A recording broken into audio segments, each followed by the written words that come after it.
ख्याल है कि इस टाइम जो भी इलेक्शन होगी 224 आम आदमी पार्टी का एज रहेगा, पीछे रहेगी। उसके बाद कांग्रेस का थोड़ा सा चांसेस है, और तीसरी अकाली दल, और अकाली दल को थोड़ा मुश्किल है उनके कुछ, अब तो बड़े बाल साहब की भी देहांत हो गया, उसकी पार्टी से भी पार्टी थोड़ी सी काफ़ी निराश बैठी हुई है। बात ये आती है कि मोदी है तो मोदी के सामने कौन है।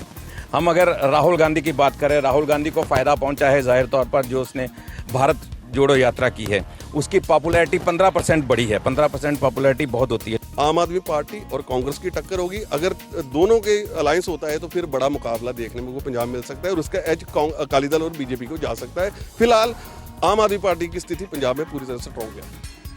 लोकसभा चुनाव 2024 का काउंटडाउन चल रहा है। इसी को लेकर हम न्यूज तक पर लेकर आए हैं एक स्पेशल सीरीज, देश किसका। इस एपिसोड में हम आपको दिखाने जा रहे हैं पंजाब का एक्सपर्ट ओपिनियन। राज्यों की सियासत पर पकड़ रखने वाले वरिष्ठ पत्रकार बताएंगे कि 2024 के चुनाव में किसका पलड़ा होगा भारी, कौन जीत सकता है कितनी सीट। साथ ही हम इसी वीडियो में पिछले चुनावों के आंकड़े और मौजूदा विश्लेषण भी दिखाएंगे।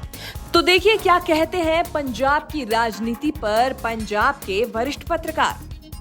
देखो जी, ये जो 2024 की इलेक्शन होगी ना, ये थोड़ी डिफिकल्ट होनी है, इसलिए क्योंकि हर एक बंदा ना कोशिश कर रहे हैं। आपको पंजाब में अभी पिछले साल इलेक्शन हुई है, आम आदमी पार्टी ने 92 सीटें ली हैं, कांग्रेस पीछे हट गई, अकाली दल का काफ़ी नुकसान हुआ है। तो इसलिए 24 की जो इलेक्शन है going to be very difficult, इतना आसान नहीं होगा। इसका समीकरण अभी तक बताना थोड़ा सा मुश्किल है, पर फिर भी मैं अपनी थोड़ा सा गेस वर्क आपको जरूर बताऊंगा। इस टाइम आम आदमी पार्टी सरकार है तो कोशिश करिए। आपने जलंधर की इलेक्शन में देखा है, उन्होंने काफ़ी जोर लगा और इलेक्शन जीत के, और ये सारी एग्जिट पोल के खिलाफ किया है। अब 2024 की इलेक्शन के लिए आम आदमी पार्टी के बहुत एक बड़ा लिटमस टेस्ट है, जैसे बोलते हैं, उनकी पूरी वजूद का, उनकी जो प्रेजेंट वर्किंग है उसके ऊपर का सवालिया निशान खड़ा होगा। मेरे ख्याल है कि इस टाइम जो भी इलेक्शन होगी 224 आम आदमी पार्टी का एज रहेगा, पीछे रहेगी। उसके बाद कांग्रेस का थोड़ा सा चांसेस है, और तीसरी अकाली दल, और अकाली दल को थोड़ा मुश्किल है उनके कुछ, अब तो बड़े बाल साहब की भी देहांत हो गया, उसकी पार्टी से भी पार्टी थोड़ी सी काफ़ी निराश बैठी हुई है। और जो बीजेपी का है वो कोशिश कर रहे हैं कि हम किसी न किसी तरीके से जो हमारा वोट बैंक है, जो शहरी वोट है, उसके लिए कुछ ना कुछ जरूर करेंगे। इसी कारण मुझे लगता है 24 का इलेक्शन काफ़ी मुश्किल होगा और डिफ़िकल्ट प्रेडिक्ट होगा इस टाइम। तो अगर हम पंजाब की बात करें तो पंजाब में उनको ये बात समझ आ चुकी है, जिस तरह से नज़दीकियाँ उनकी श्रोमणी अकाली दल के साथ है, कि दोनों का एक दूसरे के बिना गुजारा नहीं है। कहीं ना कहीं ये बात नज़र आ रही है, सामने नज़र आ रही है, आम लोगों को नज़र आ रही है। तो ये तो बड़ी पार्टियां हैं, बड़े मगरमच्छ हैं, इनको क्यों नहीं नज़र आती होंगी। तो जाहिर तौर पर वहाँ पर भी कहीं ना कहीं काम हो रहा है। अगर उसमें कामयाबी मिलती है तो कहीं ना कहीं पंजाब में इनको एज मिल सकता है। अगर हम ओवरऑल बात करें तो इस बार लगता है कि उतना आसान नहीं है जितना आसान पहले हो गया था। हाँ, अभी भी अब देखिए, अगर सबसे बड़ी बात ये आती है कि मोदी है तो मोदी के सामने कौन है।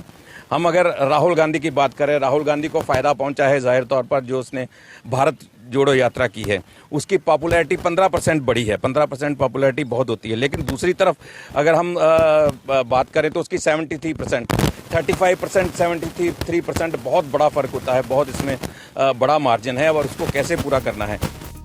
हालिया सर्वे की बात करें तो टाइम्स नाउ नव भारत ने लोकसभा चुनाव को लेकर सर्वे किया।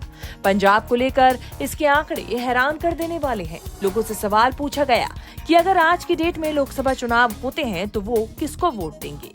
सर्वे के मुताबिक आम आदमी पार्टी को सबसे ज्यादा करीब 32% वोट मिल सकते हैं, जबकि बीजेपी को 15.30% वोट मिल सकते हैं। अकाली दल को 21.70% वोट मिल सकते हैं, जबकि कांग्रेस को 21.70% वोट मिलने का अनुमान लगाया जा रहा है।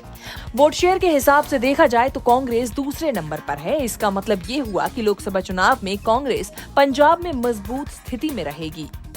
बीजेपी की मजबूरी क्या है? बीजेपी के लीडर तो कह रहे हैं कि अकाली दल के साथ आगे जाएंगे, लेकिन बीजेपी स्टेट्स में कमजोर हो रही है। 2 स्टेट्स हाल ही में, हिमाचल प्रदेश चला गया, कर्नाटक चला गया। अब कर्नाटक जाने के बाद इन्होंने तेलुगु देशम पार्टी के साथ अपना अलायंस करना शुरू कर दिया है। जो बातें आ रही हैं, तेलुगु देशम एनडीए से बाहर हुआ था, अब वो उनके पास आ रहा है। तो इसीलिए अकाली दल को भी साथ रखना मजबूरी होगा उनकी, और इनका अलायंस होगा। अगर इनका अलायंस होता है तो पंजाब में फिर 3 पक्षीय टक्कर होगी, क्योंकि आम आदमी पार्टी ने जो सबसे बड़ा डैमेज किया वो अकाली दल को किया है। बीजेपी का शहरों में वोट बैंक जितना भी है वो उनके पास है, कांग्रेस का वोट बैंक भी उनके पास है, लेकिन अकाली दल का बहुत सारा वोट बैंक जो आम आदमी पार्टी की तरफ चला गया। अभी भी भगवंत मान की जितनी स्टेटमेंट आती हैं वो अकाली दल के खिलाफ ही आती हैं, ना कि ज़्यादा इतनी कांग्रेस और अन्य पार्टियों के खिलाफ। तो अकाली दल ने सर्वाइव करना है तो उनको बीजेपी के पास जाना होगा और वो उन्होंने तय कर लिया है।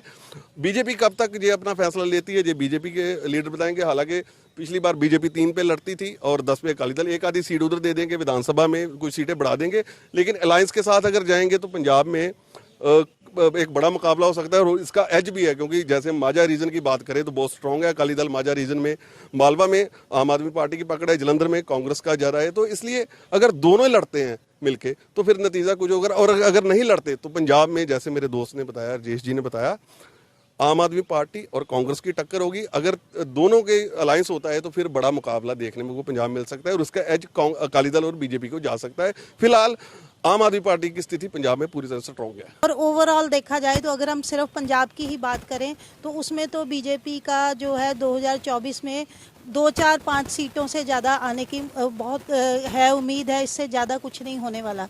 तो इसके लिए है कि बीजेपी को अगर बीजेपी गठबंधन करती है किसी पार्टी के साथ, किसी मजबूत पार्टी के साथ, तो फिर तो उनका थोड़ा बहुत यहाँ पे हो सकता है, यहाँ पे उनका एक बेस बन सकता है। अदरवाइज़ अभी कुछ नहीं है। इसी तरह बाकी स्टेट्स में है, अभी विरोध चल रहा है और उसके लिए अगर बीजेपी को स्टैंड लेना है, कुछ करना है, कुछ खड़े होना है अब 2024 की तैयारी के लिए, तो जनता की आवाज़ सुननी पड़ेगी, जनता की आवाज़ के सिर पे चलना पड़ेगा। 2019 में हुए लोकसभा चुनाव की बात करें तो कांग्रेस ने पंजाब की 13 में से सबसे ज्यादा 8 सीटें जीती थी और कांग्रेस का वोट शेयर 40.6% रहा था। बीजेपी और अकाली दल के खाते में 2-2 सीटें गई थी। बीजेपी का वोट शेयर 9.7% और अकाली दल का वोट शेयर 27.8% रहा था, जबकि आम आदमी पार्टी को 1 सीट मिली थी। इनका वोट शेयर 7.5% रहा था। 2014 में हुए लोकसभा चुनाव की बात करें तो इसमें अकाली दल और बीजेपी ने 4-4 सीटें जीती थी। वोट शेयर 26.4 और 24.5% रहा था। करीब 33% वोट शेयर के साथ कांग्रेस को 3 सीटें मिली थी। बीजेपी ने 2 सीटें जीती थी और वोट शेयर 8.8% रहा था। अगर पंजाब में आम आदमी पार्टी आती है वो किस सिर पे आती है? वो आती है सिर्फ बिजली माफी के कारण। और बाकी जैसे गिल साहब ने बोला है कि जैसे बीजेपी और क्या कहते हैं अकाली दल का गठबंधन हो जाता है तो फिर चांसेस बन सकते हैं कि पंजाब में दोबारा अकाली दल आ सकती है। मोदी के सामने कौन है? राहुल गांधी है, नीतीश कुमार हैं, हम ममता बनर्जी की बात कर लें, हम अखिलेश यादव की बात कर लें, ये सारे लीडर जो हैं वो फेस कौन है जिसको? अब बीजेपी तो ज़्यादातर, एक तो चलो ठीक है आरएसएस है, बीजेपी है, उनका जो हिंदुत्व का एजेंडा है वो चलता रहता है, पोलराइजेशन चलती रहती है, लेकिन फेस कौन है? फेस एक ही है, नरेंद्र मोदी। और ये चीज़ें कहीं ना कहीं दूसरी तरफ कमी नज़र आती है, अभी भी है। तो वो कब तक रिवाइव कर पाएंगे? और कांग्रेस का चेहरा तो बना ये भारत जोड़ो यात्रा के बाद, लेकिन कहीं ना कहीं कांग्रेस की अंदरूनी फूट, हम G23 जो इनके लीडर हैं उनको भूल नहीं सकते कि कितने बड़े बड़े लीडर, अभी कपिल सिब्बल भी चले गए, इससे पहले गुलाम नबी आज़ाद, अनंत कुमार, ये बड़े लीडर जो हैं इनके, ये बहुत बड़े मुद्दे हैं और बड़े फेसेस हैं। तो ये फेसेस कहीं ना कहीं काम करते हैं। मेरा तो मानना ये है कि ये चीज़ें जो है वो कांग्रेस को नुकसान देने वाली हैं। पंजाब में साल 2022 में हुए विधानसभा चुनावों की बात करें तो आम आदमी पार्टी ने छप्पर फाड़ जीत हासिल की थी। अरविंद केजरीवाल की आम आदमी पार्टी को सबसे ज्यादा 92 सीट मिली थी और वोट शेयर 42% से भी ज्यादा रहा था। सीटों के मामले में दूसरे नंबर पर कांग्रेस रही और कांग्रेस को 18 सीटें मिली और इसका वोट शेयर 22.98% रहा। अकाली दल को 3 सीटें मिली, वोट शेयर 18.38% रहा और बीजेपी सिर्फ 2 सीटें जीत पाई और वोट प्रतिशत 6.60% रहा। 2017 के विधानसभा चुनाव की बात करें तो इस चुनाव में कांग्रेस को जबरदस्त जीत मिली थी। कांग्रेस ने 38.77% वोट शेयर के साथ 77 सीटें जीती थी। आम आदमी पार्टी ने 20 सीटों पर जीत हासिल की थी। आप का वोट शेयर 23.88% रहा था। अकाली दल ने 15 सीटें जीती थी और बीजेपी को सिर्फ 3 सीटों पर जीत मिली थी। कुल मिलाकर देखा जाए तो पंजाब में आम आदमी पार्टी और कांग्रेस मजबूत स्थिति में नजर आ रहे हैं। अलग अलग लड़े तो भी लोकसभा में ठीक ठाक सीटें जीत सकते हैं और जानकारों के मुताबिक 7 आए तो भी फायदे में रहेंगे। हालांकि दोनों के बीच वहां मौजूदा दौर में सब ठीक ठाक नहीं चल रहा है।